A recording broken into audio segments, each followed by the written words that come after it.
HR tech, work tech, and investment are transforming the future of work. Are you in the know? Welcome to the Work Tech Podcast. Join host George LaRocque for expert insights on the trends, M&A activity, and strategies shaping the workplace. Brought to you by OneWorkTech.com and the Work Defined Podcast Network. Hey, welcome back to Work Tech, everyone. I'm George LaRocque, and got another really interesting conversation today as we move quickly into this world of artificial intelligence and agentic AI. There've been a lot of, new announcements, and we've got another one of those product announcements to dig into today.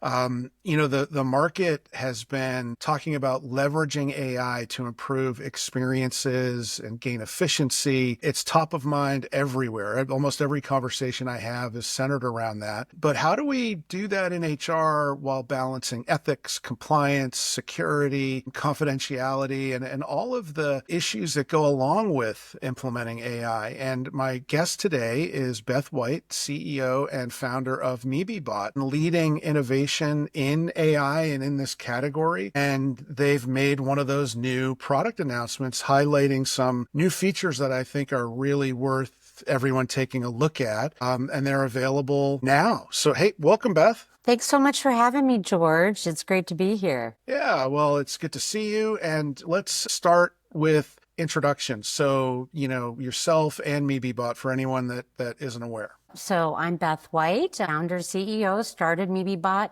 back in 2018 with really a background from HR where I saw the problem firsthand, where companies needed ways to really interact with employees in a more streamlined manner, from everything from employee support, communications, engagement, to now the levels of workflow automation, and really brought MeBeBot to life with the idea of leveraging AI chatbots with inside different types of collaboration tools like Slack and Teams. We have web chat now, as well as SMS text messaging, to give the employees a way to connect with the business.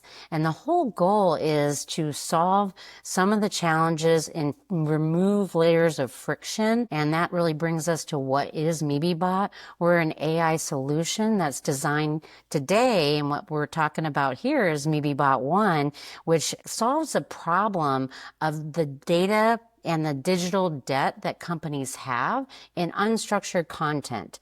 And this is everything from knowledge bases, employee handbooks, multiple versions of benefit summaries, et cetera, that live out in your ecosystem. And as AI needs to process this information, it's like anything, bad data in, bad data out. So today we're using AI agentic agents to help companies source the right kind of data or structured content or unstructured content to bring into MeBeBot to better serve up the types of information and help employees need, as well as to really drive forward down to workflow automations, communications, and other types of sentiment engagements as well. Yeah. And while, when I met you, you're a tech CEO driving this innovation, but your insights into how this all works and the priorities, you've been in the field, in the trenches, as they say, yes, in HR. Absolutely. I can feel a day in the life, and it was really, these are problems that I saw surfacing, and frankly, there was no type of technology out there to really connect the dots, years ago when I spent over 15 years in all facets of HR. Yeah. I wrote a piece recently about incremental thinking and how we need to really move away from that we've got this opportunity to really revisit how we solve these problems. And I think I've seen a lot of founders come into the space. Some come from HR, some come from outside, and there's no one way to do it, right? Sometimes from outside, you bring fresh eyes.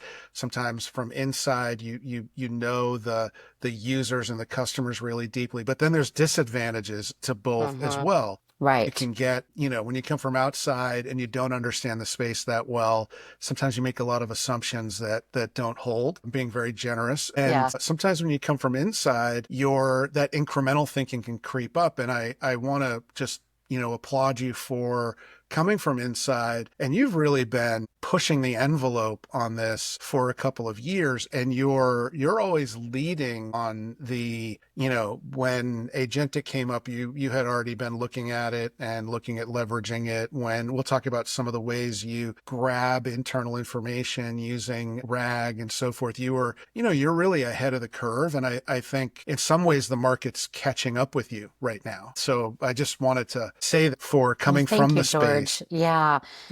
And it really took, to your point, it took me to go outside of the realm of HR to come back in with some fresh eyes and perspective. So I left HR, went into the retail technology space and sold into that space to really learn how retailers do a great job of connecting with their consumer and their customer through an experience that they were calling at the time omnichannel retailing. Still is a thing, which is connecting mobile, e-commerce, and in-store experiences to be singular. And that really helped fuel the idea for MeBeBot, and said, well, gosh, if companies can do this with technology in a B2C capacity, how powerful could that be in a B2B capacity? And it wasn't until, really the infancy of AI in the era of chatbots as well as natural language processing and machine learning that it truly became possible to start to connect all the different types of disparate systems that companies have to power a more unique,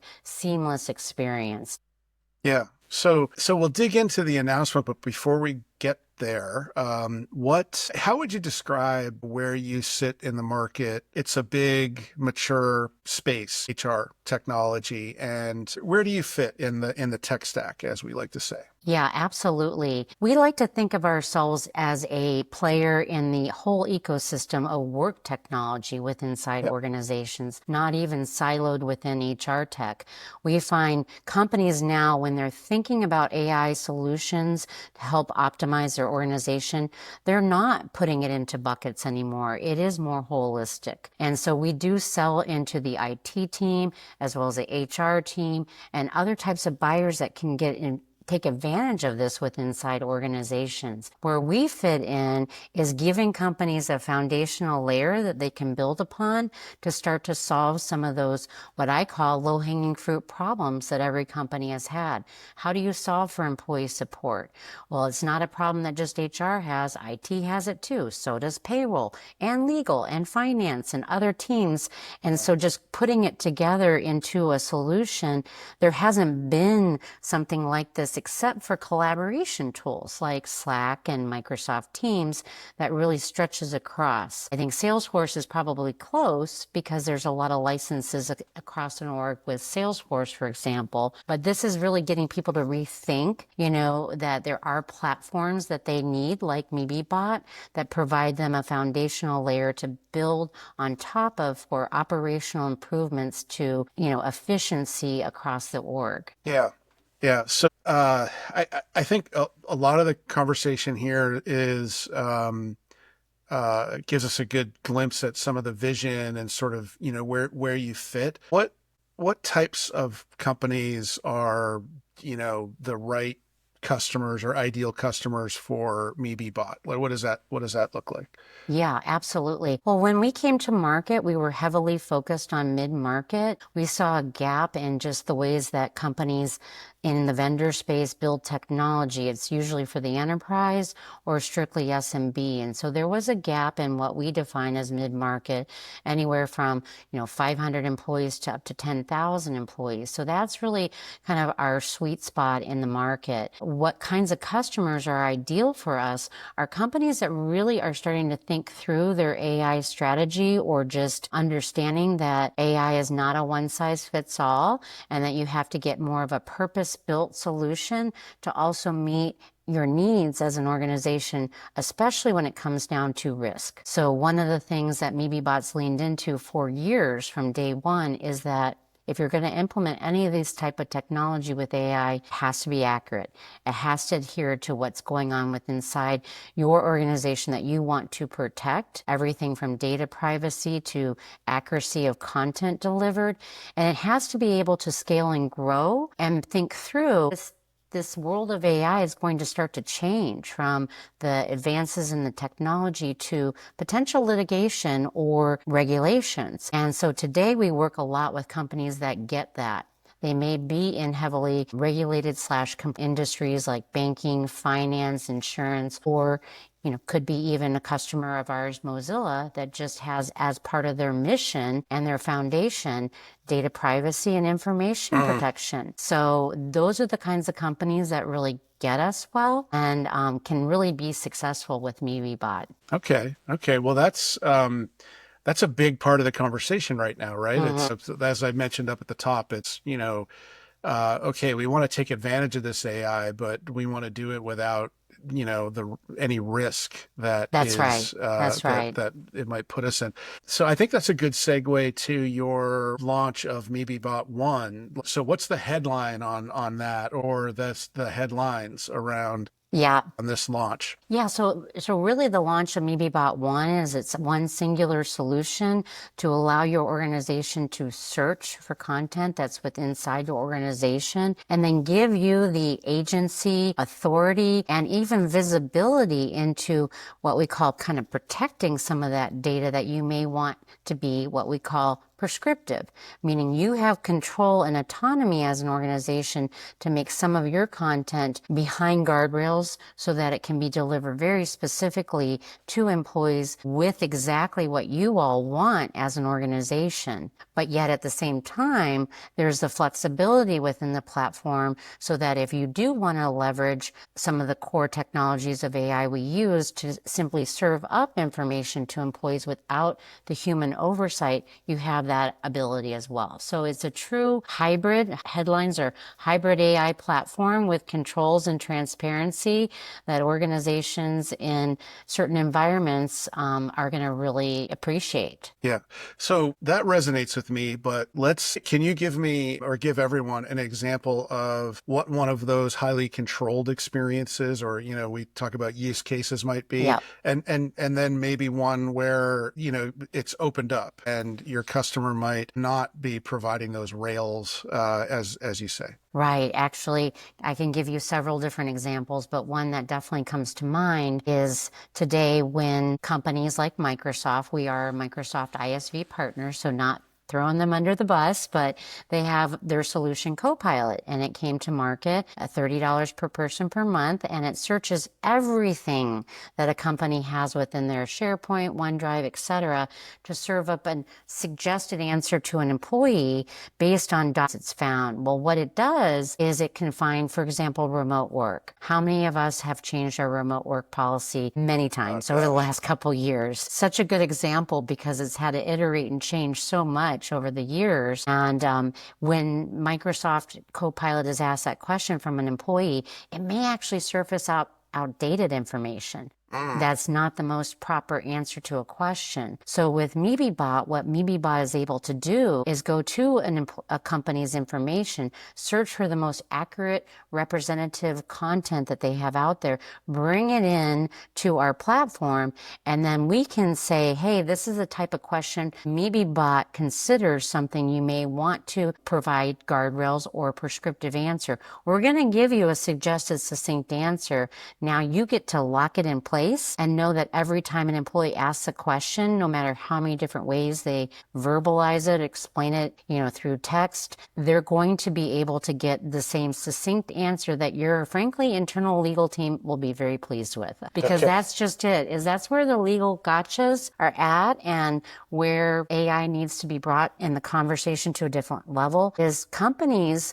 like Air Canada, for example. That was a pretty well-known story from a couple years ago. Whatever technology you're providing to your employees is considered company content and company information. And you do want to make certain things, especially policy information, benefits, compensation, payroll. Those are types of things that should be behind more of a protected kind of class of content. And that's why we call it prescriptive. You're prescribing something to the employee in a way that you can control, and you have the visibility to see the types of, if an employee says something was not helpful to them, you can actually see what was not helpful. How can I improve upon the information I provide to employees so that they can be more successful and productive and trust in the solution that is being given to them to support their needs? Yeah. Have you found, well, I guess this like prescriptive, non-prescriptive, that's a huge unlock here for HR.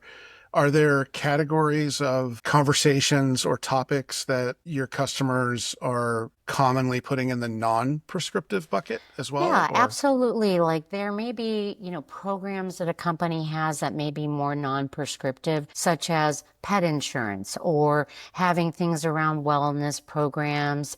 There's a lot of content that we deliver about internal companies' products that if you're a customer success person and you have one of your external customers calling you, asking you for some more insights on the product, they can use MeBeBot now to give them guidance on how to best describe particular product feature functionality. So that's more of the non-prescriptive kind of content, branding guidelines, even sales playbooks, for example, helping coach salespeople on the different types of stages of the process. MeBeBot can ingest a sales playbook and serve up information to a salesperson if they want to know, all right, what's the next stage in the sales process beyond, a first time call? What is that? What do we call that internally? Because people change their verbiage from company to company, and that's why sales playbooks exist, for example. Right. Right. So that process of ingesting the information, that's RAG, right? Retrieval Augmented Generation. Did I get that right? Yeah. I mean, the ingestion piece is really where we're using more of the AI agents. Okay. And then our process to take a piece of unstructured data and create a succinct answer is internally we call that using our AI wizard. And when our AI wizard is in place, it's using several different methodologies. It's using RAG, or retrieval augmented generation, to essentially, make sense of it, structure that data, but in a more honed way. And then we take it one step further because companies are starting to talk more and more about frontier AI models or even small language models. Essentially what MeBeBot has is a pre-trained version of a internally built small language model that we also apply it to because we've been seeing these types of questions employees have asked for years. We've trained our models on understanding both organic and then enhance it with synthetic or manufactured AI training data to get to our own model. And that's why when we produce a succinct answer to an employee's question, whether it is between the prescriptive or non-prescriptive, it is pretty dialed in. It's pretty accurate to the information that we've ingested. And that's how we get to that level of accuracy. Yeah. What's interesting, some of those use cases they're not HR use cases that you talked about some HR, and I'm finding that, we've always had the experience where we talk to our customers and find out, wow, they're using the product. Like I hadn't thought of this, but at this point with this technology, I'm seeing, really big leaps that the customers are taking and market segments that are adopting the technology where the vendor didn't believe it would be adopted. Yeah. And I think there's this, if you have that security of compliance around these topics, the users, it's less scary for the business, for the users to take not their own GPT and bring that to work, but a tool that allows them to safely work in the enterprise. That's right. And a best practices capacity, because what surfaced, George, is years ago, customers were saying, hey, well, if we're using MeBeBot for HR questions, why can't we use it for IT? And I said, there's no reason you can't use it for IT support. And it started to grow and evolve naturally through companies not wanting what happened in mobile, which is you have a mobile phone and you've got 100 different apps that are doing different thing. It was the same with, AI chatbots. You're not going to have an AI chatbot for IT and then a different one for HR. You want a singular experience for the employee, and that becomes MeBeBot. And so it grew organically through the utilization. And then the use cases today are across the business. And so companies are thinking about their budget spend. Like, why would I buy a siloed solution just for this department that only connects to one major HR technology product? I want a solution that can connect to any other solution I built within my ecosystem. And that's what MeBeBot does. We can connect to an HCM, but we can also connect to content management systems and ERP systems and any other types of back-end technologies that companies are utilizing, because that is where you want to get to truly remove friction away from employee experience. Yeah, I think that's both underestimated in the complexity of what you've done there, but also underappreciated or valued on the user side. We all want to have tools in the flow of work, and I think we underestimate what that really means. Like, it could be, flow of work at this moment could mean Teams, and in half an hour could mean WhatsApp, or could mean text or email, and so how you compensate for that, it's not easy. And I know you've got a lot of logos in your integration bit on your website. Right. And it's really just opening up the art of the possible to a lot of companies to get them to visualize how far this can really go, because many of us, I'm at an age where I came through where there were on-premise systems. Some companies are still working with that. But when companies started purchasing cloud-based technologies, it was an amazing moment because they were able to have a lot of different types of solutions, but it also created a little bit of chaos, right? Yeah. There's so many different systems, and even through, different types of protocols that are coming to surface, like model context protocol, people are going to start to hear more and more about MCP, but that's even going to facilitate systems to systems talking to each other in different ways. Moving data around is less of a problem. And integrations are less of a problem. It's really getting people to put their head around all the different opportunities here, and how do we start to structure which ones are going to give us the, frankly, biggest bang for the buck, which is going to deliver the best ROI. It is, when we describe MeBeBot as, you can ask MeBeBot a question of, when does the open enrollment process begin, to, how do I use the VPN, to what's the process to submit an expense report. It's like, it takes people to think through it, and then what if you can take it more further steps, and like, would you like to submit an expense report now? And connectivity to the expense system is provided, and the whole process takes place from one flow, right? Wow. For a user. Yep. I mean, that is the vision of the future. It always has been for MeBeBot, is getting companies on board with, the time is now. This is the time to take advantage of it, because agentic AI agents, and frankly, from the C-level and board level down, they're expecting AI to do some of this type of work that has been much more manual in the past. Yeah, I think the coming at us so rapidly. I mean, a lot of what we're talking about in this conversation, a year ago, we weren't. That's right. We weren't talking about agents that, and they were on the radar, but they weren't, on the desktop just yet. And I'm curious how, I used to ask about how you see the future evolving, and it meant like, a year or two. Now it's like the next couple of weeks. How do you see the future evolving? And how do you see MeBeBot, fitting in that? And you started to get into a little bit of that a moment ago. I think there's so much excitement about AI, and it's great to see more and more people experimenting and getting their, the demographics of users across the AI, stack now is all generations, frankly. And so with experimentation opens up ideas. I study futurists who think about like what's happening, quantum computing is right around the corner, which is just going to power more and more ability to do more things. AGI is also right around the corner,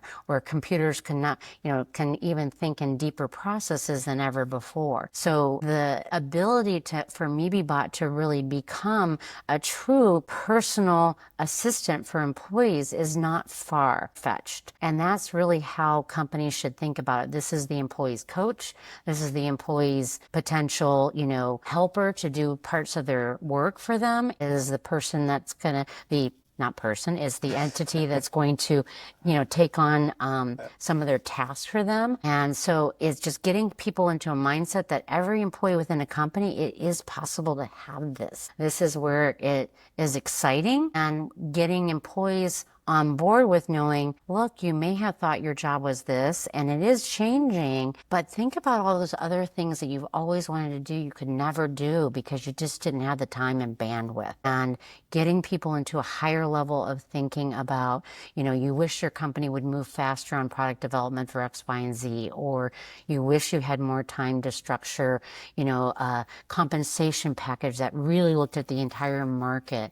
This is all now possible, with some of the AI technology that's out there. Yeah, that's great. I could keep talking to you for another, couple hours on all this stuff, but in the interest of time, just a couple of quick questions. I ask everyone, and this is the question everyone asks me, what's happening out there in the market, from a market level, and how do you expect the rest of this year, 2025, to unfold, if you're brave enough to answer that? I mean, it's always a guessing game, but, from what I've saw, the first half of the year, there was a big pause button put on a lot of things. People were waiting and seeing on a number of things. There's only so much time people can wait and see before they have to just operate their business and move forward with just new assumptions. And so I do see the second half of this year starting to pick up. I do see as far as the AI space is concerned, that companies have now iterated and tried on a few things, and realizing, frankly, it's not as easy as they think to get some of these use cases working. And there are better times to purchase software like MeBeBot than to attempt to build something on their own internally. And so I think that's going to start to shake out a little bit more, and people are going to spend more of their internal resource time on things that they know are not possible to essentially outsource, and that there's a number of good types of technologies like MeBeBot that can be purchased, maintained on a product roadmap to keep up with the future of AI than they could, if they tried to do something internally.